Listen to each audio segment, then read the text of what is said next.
Garena আমাদের লাগবে না সেই রিন্ডম ব্লিচ, আরো গেরিনা আমাদের লাগবে না সেই লাল ড্রাম। এটা দিয়ে কিনা টিমের সাথে অনেক বেশি আমরা মজা করতাম। আরো আমরা ব্যাগ বড় ওয়াল দেওয়ার ওই দিনটাও চাই না।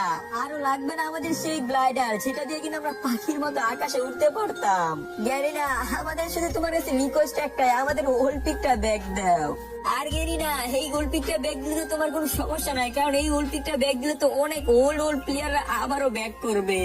এই যে আমি এটা নিয়ে একলা প্রতিবাদ করে কোনো লাভ নাই, কারণ অনেক মাতাওয়ালা অনেক বড় বড় সেলিব্রিটি থেকে এটা নিয়ে শুধু কপলিং আর শেয়ারই চায়। আর এই ওল্ড পিক কে নিয়ে সিম্পাথি করে তারা কামিয়ে নিতেছে লাখ লাখ ভিউজ। আর এইদিকে আমাদের ছোট ইউজারদের সবারই আইডি ফিউজ। যেই যাই করুক না কেন, আমার তো লাগবে শুধু ওল্ড পিক। আর তোমাদের আমার মতো কার কার ওল্ড পিক লাগবে জাস্ট তোমরা একটা কমেন্ট করো। আমার লাগবে না কোনো কপলিং, লাগবে না কোনো শেয়ার। তোমাদের মন চাইলে তোমাদের এই ছোট ভাইটার দিও একটু ভালোবাসা ইউটিউবে, টিকটক বায়োতে ইউটিউব চ্যানেলের লিংক প্লিজ রিকোয়েস্ট ইয়ার।